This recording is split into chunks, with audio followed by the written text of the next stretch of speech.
Smoother. Thanks. That's because you are just too smooth, Rob.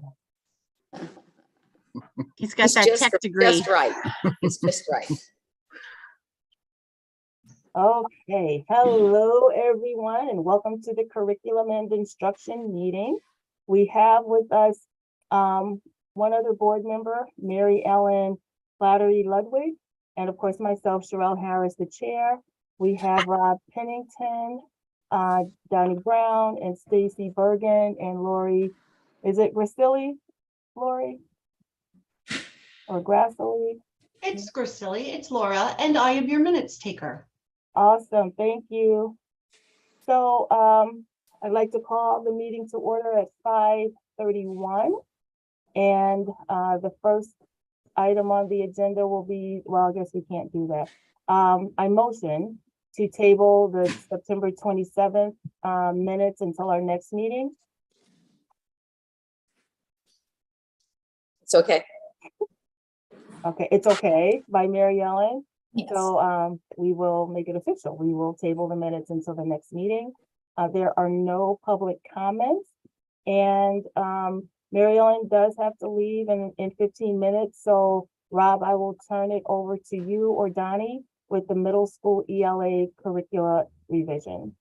All right. Good evening, everyone. Thank you for having us. Tonight, we're going to be talking about 3 different components. The first one is the middle school novel committee, and Stacy Bergen will go into detail about that. And then the health curricula updates, which is an area of focus for us this year. And I will share the work that the team is doing in the health world.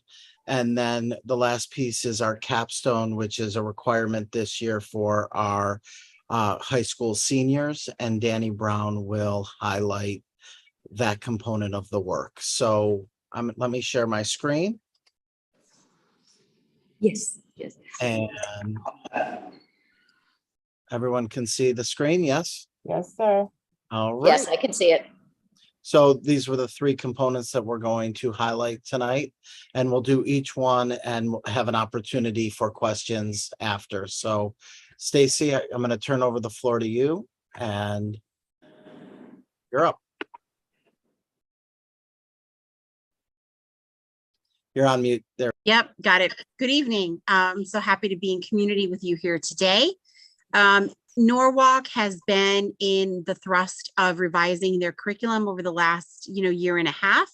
We have begun to look at ways that we can diversify our classroom libraries and our school libraries, and also exposing our students to different authors that have been like new and relevant within the last 10 years. I was amazed to learn that over the past 10 years that the number of young adult authors have quadrupled. And these are people that are published by publishing houses, but also in the self-publishing world. And so I found that to be a very interesting statistic, because a lot of times we use sort of the same materials in schools year after year because they're what we know kids like and what we like to teach. But I think it's important, and we have listened to the voices of our teachers and our students to begin to sort of think about how can we adjust some of the offerings that we have in our libraries. So we know that young adult literature can be a powerful tool to engage students in discovering the world around them. We know that it is that literature acts as a mirror and a door. So it allows students to see themselves in the things that they're reading, but also a mirror, in a window into the outside world of places and people that they are not familiar with. We also want to look at instruction and how those novels are being utilized in the classroom. So we have done a lot of work in tackling student engagement over the past year, and we'd like to continue that work while sort of embedding the novels back into classroom instruction. And we know when they're done well, we can have really thoughtful conversations that lead to deeper writing projects. So taking all of this information into account, we decided to establish a middle school novel committee. And so we actually had our first meeting yesterday. We had representatives across all 5 of the middle schools.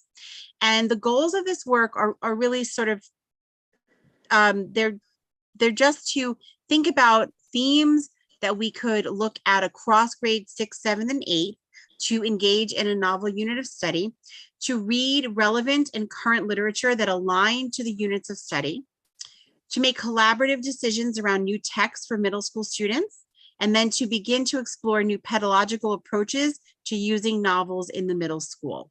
And so when I met with the committee members yesterday, they were super excited to get this work started, and they really look forward to this year-long process where hopefully our ultimate goal is to engage in a novel unit of study in the spring. Next slide. Can I ask some questions, Stacy? Yeah, Or sure. wait. Oh, okay, so if, to that group, I'm assuming you have language teachers, English teachers Yes. in middle school, and they've possibly in the past done interdisciplinary units, and now you're trying to get it citywide, that all the middle schools in this city will use some of the same books. Is that one of the goals, or to swap and share things? Okay, that's the first part of my question. Okay. And the second part, when they're looking at how to go about this, are they looking at some of the national standards, or are they looking at places like Columbia Teachers School? I know they have worked, they've spread out into different parts of Fairfield County, actually, and helped with the novel, in that engagement part of reading a novel and then writing about it. So I'm just wondering what sources are they using to guide them besides their own experiences? Right. So we're going to be doing a couple of different things. First, like all of the work that we have done over the course of the last year and a half has always been entrenched in the research. Right. And so that's really important. So we're going to turn to some of the experts, if you will, in the field of literacy, especially young adult literacy. And this slide here speaks to some of the research that we will be using to guide this work. So we look at sort of the heavy hitters of Kate Roberts and Beers and Probst and Frey and Fisher. Those are sort of the gurus around young adult literature and how to utilize it in different ways in classrooms.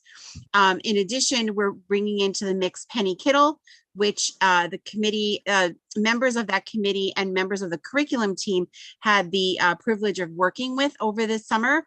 And so we were really, we were deeply impacted by what that group of researchers had to say around the use of literature in classrooms. So we'll be engaging with these materials, and this is just what you see here on the screen, some of the resources. The resources on the left of the screen are actual texts, like, books that we'll be engaging with. And then on the right are hyperlinks to some shorter articles that teachers and other people can take a look at in terms of the shift in using novels in classrooms. In terms of like which novels, well, there's a lot of resources out there, right? So we know that there are the award winners every year, and books win awards for different reasons. So we'll look at sort of the Caldecott winners, we'll look at the Newbery Award winners, we'll look at the Young Adult Guild that offers awards every year, and also 2 Coretta Scott King awards. So those are sort of like the big wigs within that community as well. In terms of looking at Teachers College, Teachers College puts forth a curricula that they use to teach reading and writing, not necessarily, and they take a more workshop approach. Is it time for me? No. 5 minutes. Okay. We will be using parts and pieces of that, but nothing in exclusivity. We will be building this unit from the ground up and integrating. I definitely agree with the concept of using the best or parts and pieces from many sources. So I think that's really great. And I have only 5 more minutes, but I have one more question that Sure. I imagine you might grapple with, or hopefully not too much, but do you feel at all any climate of being restricted on what literature you can choose? Or do you feel in Norwalk that you're free to do the best, the most appropriate from information from teachers and from students that they're liking? So that's my question. Do you feel any restrictions on topics? I don't at this point. I Good. think it's important that we look at what's developmentally appropriate for the young people in our district. That's always sort of the lens that I take. What is the most developmentally appropriate for our students? And since we will be thinking about this in a thematic way across grade levels, we will have multiple voices, which will give input to what these choices will be. We also are looking at ways to connect it to the social studies curricula currently, as we continue to await the state to make some decisions around the new social studies framework. Okay, Stacy, I'm going to have to close my time now because the meeting is starting, but I want you to know I'm 100% behind this way of teaching, that the teachers are collaborating first throughout the year, and they're really the curriculum, the best that we have from the nation. So good on you. Thank you very Bye-bye. much, Mary Ellen, for your continued support. I'm Are there saying any bye to other everyone. questions?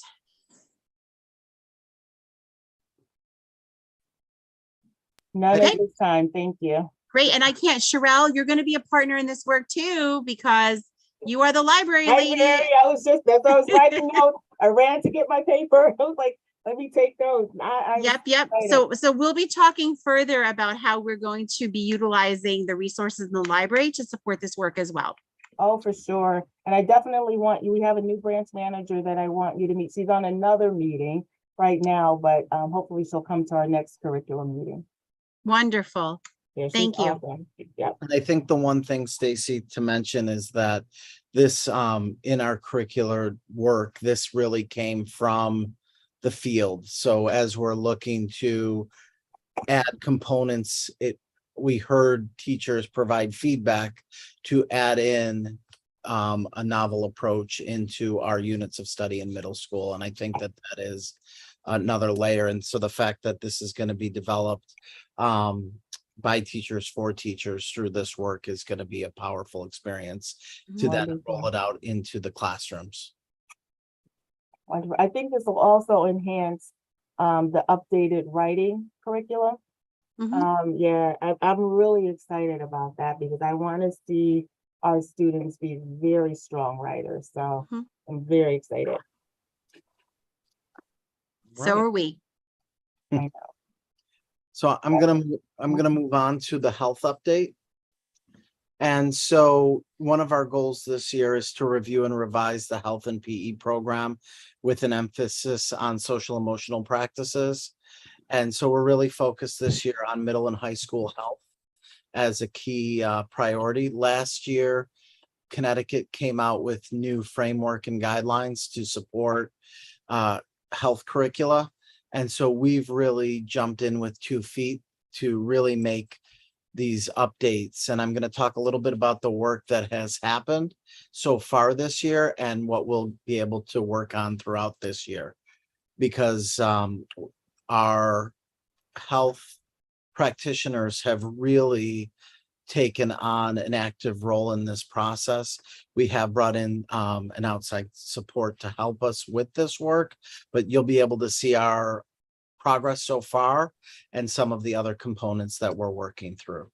So in June of last year, we had 6 representatives that went to the Connecticut Health Cadre Conference. And in August, our first PD day this year, our health teachers really were provided professional learning on the frameworks and really planning out the scope of this year.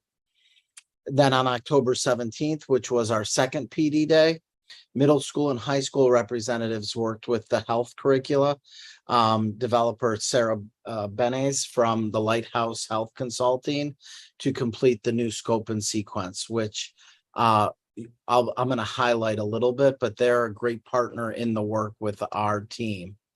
And so far, we have our scope and sequence outlined for Health 1 and for Health 2, which is in the high school. And if you were to look at the blue or the red phrases, those are our SEL competencies that are the overarching themes that bring in that SEL focus.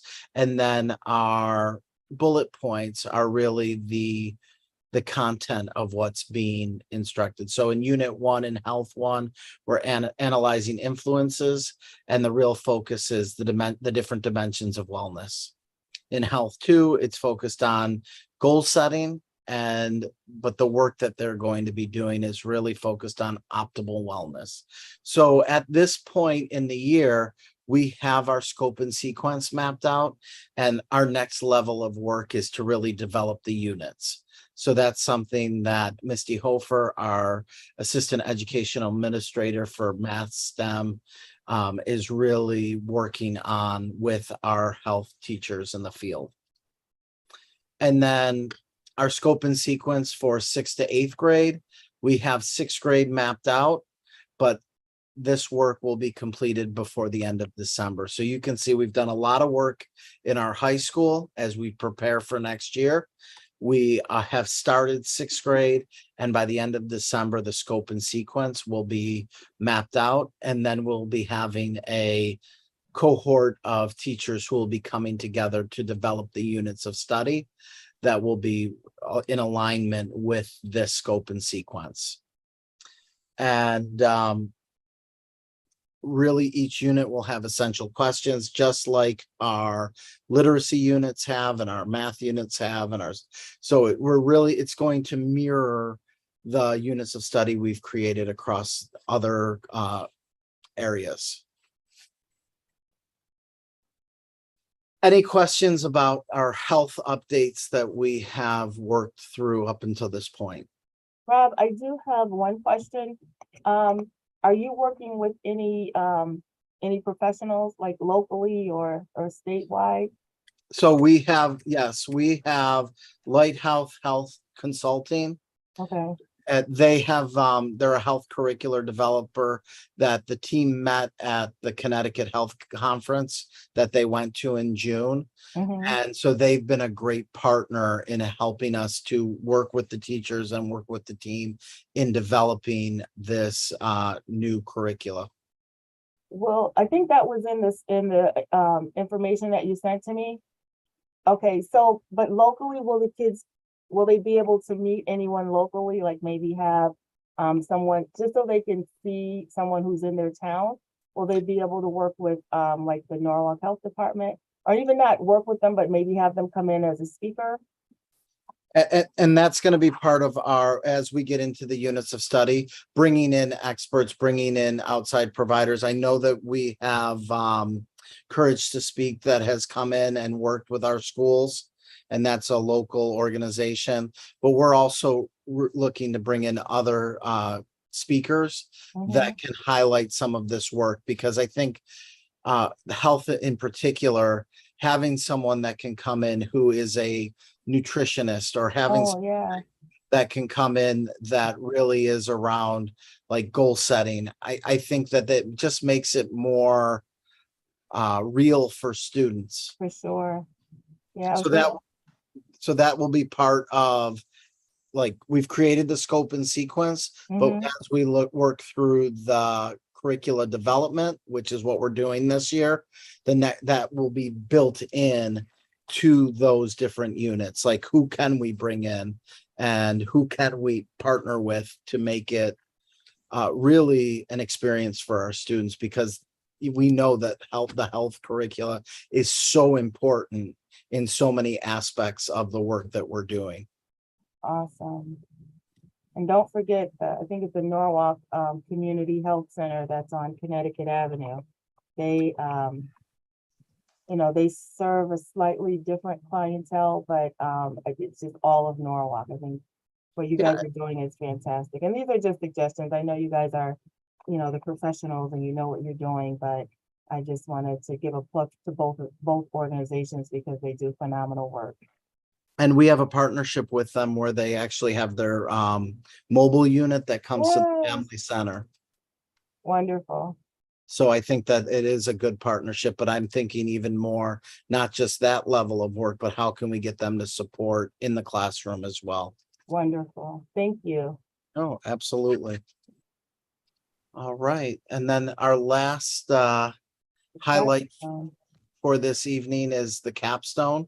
And Danny Brown is our point person that's working on the ground level with our 4 high schools to support them through this work and to support, schools and families. But Danny, I'm going to turn it over to you. Good evening. Up on the slide right now is just one of the first page really of a document that we created and sent out to all schools that is available in English and Spanish. And it is really something that is just an information pamphlet for what the capstone is, as a reminder of what kids need to do and where it may be offered for them. For our seniors who need it as a graduation requirement. So this year, it is a requirement for any of our seniors who are graduating, and they can work through their capstone projects in kind of 3 different ways. This was a proposal that had been created and approved by the board many moons ago, pre-COVID, and it turned into effect. It turned into effect this year for our seniors. So one of those ways is through their pathways that are being offered within their schools. They may be able to use one of their project-based assignments there to submit that as their capstone project. Another option is that we created senior seminar courses at the high schools where kids who would need kind of the more guided approach to creating those projects would have a teacher that would help them along the way. Those are a semester-long courses. And then the last would be for kids who would choose to do this as an independent study. And we put in place capstone advisors at the high schools, and they would be being progress monitored by those advisors for kids to be able to complete their learning on their own. A lot of the work that we have been doing in this district around midterms and final assessments is around project-based learning. So there are really a lot of opportunities in our curriculum already for students to complete this task and earn their graduation requirement.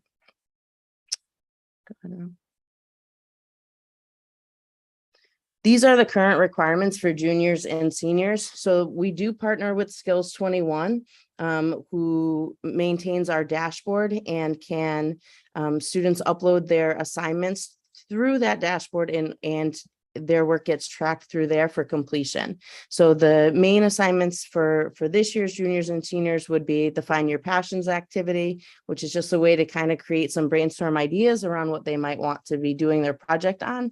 They submit a project proposal. They do 3 to 5 reflections on the project as a way to say how they've been doing their learning and what they've been learning through the process. And then there's a final project exhibition, which is kind of housed through the Skills 21 website, where kids make their own landing page websites where they post the work and share the work in a public kind of forum. So those are the big kind of buckets for what our kids have to be able to complete in order to earn that 1 credit. Updates on what we've done this year to kind of prepare for this is that we did fill 6 capstone advisor positions. There's 3 at each campus. In addition to that, Norwalk High and Brian McMahon is in the works of this to be using their own site-based budget to fund additional positions in order to continue monitoring students. All administrators have building level access to all students so that they can see where there may be students who are falling behind, or to be able to award that credit. We did offer 2 professional development sessions in August and October, partnered with our Skills 21 team. We have a capstone coach through them who is always available to meet in small groups and big groups. However, he constantly checks in to see where he can be of help, as well as just some meetings. A meeting tomorrow with Brian McMahon again. I've met with Norwalk High. We met with everybody last week during the PD session. So there is just constant communication between everybody to make sure that all kids are fulfilling their graduation requirement. At this this was as of this morning, I believe I got this. 87% of all of our seniors across all 4 of the high schools have created their account profiles on the Skills 21 dashboard, and 79% of those kids have submitted their first Find Your Passions activity. So all of our students are definitely on their way, and they are working through their project proposals and some of their first reflections now. We have tried to set out some calendar dates of when we would like to see students have some of these things submitted by, so that we can make sure. But all of that work is being done at the building levels and being communicated from building principals and the advisors on site.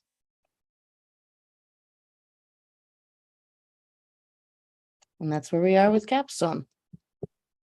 I think one of our key components is to really make sure that we are supporting all of our seniors to make sure that they complete their capstone and are able to graduate. And I think all of our principals have been working really hard to support this vision because they feel the exact same way. And I think Danny's work with the schools has been integral in helping them troubleshoot and helping them stay on top of these different components, because we're in October and we want to make sure, because our goal is that like juniors will be working on capstones this year, so that like we have students checked off that their capstone is now done going into senior year. Because this is our first year for seniors, we really need to keep a tight timeline so that we can make sure that if we notice a student who is a little off pace on their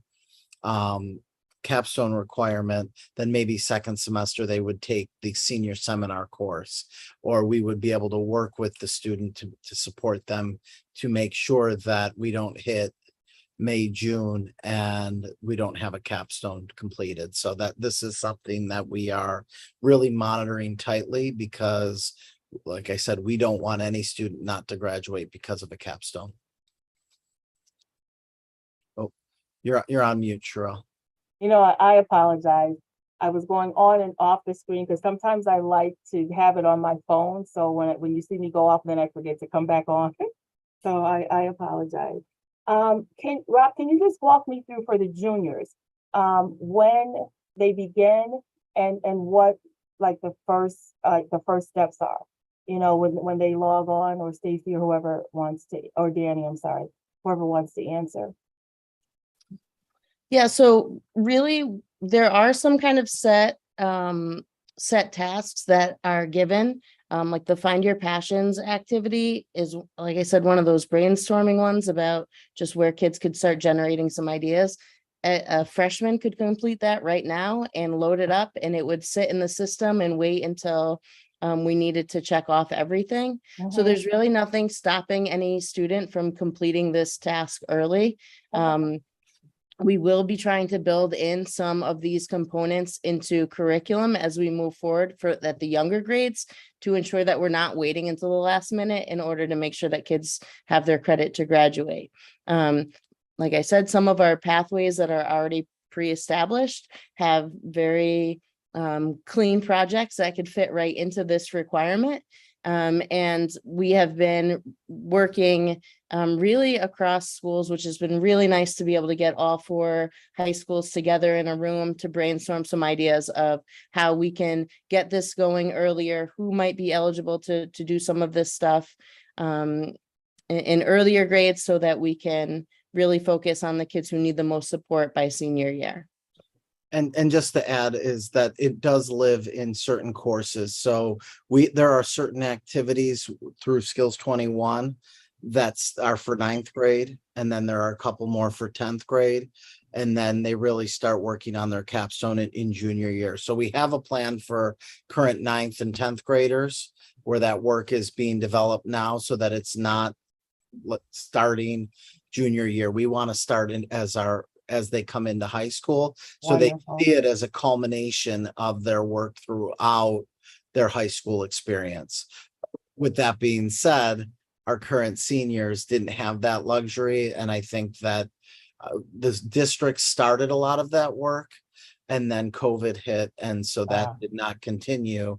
And so now we, as a team, created this. We have a short-term plan, which is our current juniors and seniors, and we have the long-term plan, which is really focused on current freshmen and sophomores. So, and those are built in, like some of the find your passion. It depends on the high school, but they each have designated a certain course where that activity will be completed. So Okay. it might be in an ELA 1 class at one high school. It might be at a social studies class in another, but it's each high school created a timeline of where it's going to live, so Mhm. that our students that can then complete, so all of our students can then have these different components checked off as they finish 9th grade. They have these 3 activities towards their capstone done. They finish 10th grade, they have 3 more activities done. And then junior year, they can start working on their capstone and get through that component. So it is something that we have this plan, but then at the same time, we are supporting our seniors this year because it is new for them. It's new for the state. And so how can we best support them to help them graduate at the end of this school year? Thank you for that. I just have 2 more quick questions, as I know we're at the 6:02 mark. So, with the Find Your Passion, are there presets? Like, are there different things for the students to choose from, or are they like open-ended? Yep, so it was a series of questions, kind of like some of them were either or questions. And then some of them were simply where there were maybe a list of 25, 30 questions, and they had to pick 15 of them to answer to try to narrow down where their focus might be. Things like, what do you like to do after school? What's your favorite kind of music? Just kind of things like that to kind of direct some of the thoughts for students who needed a place to begin. Thank you. Mhm. And then my last, just a thought.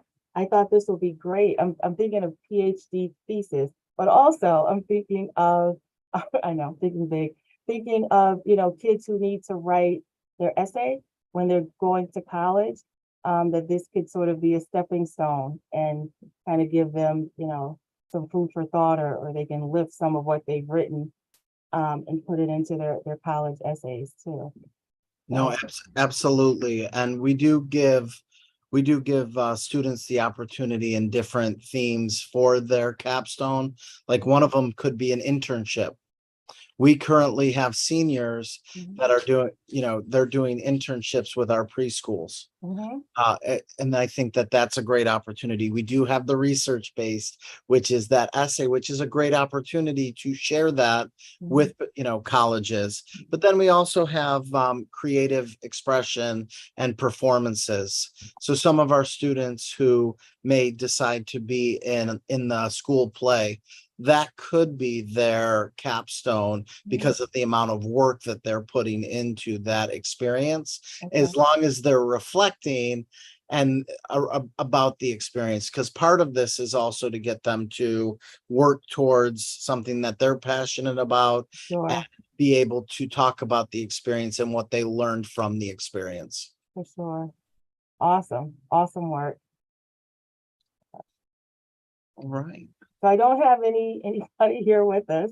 So I guess we can just adjourn unless you have anything else you want to add. All good. Well, Donnie, Rob, Stacy, thank you very much. And I will see you all next month. Sounds good. You have a wonderful evening. Bye, Roland. Thank you. Bye, Bye, Ro. thank you, good night. Good night. Bye-bye. Bye-bye.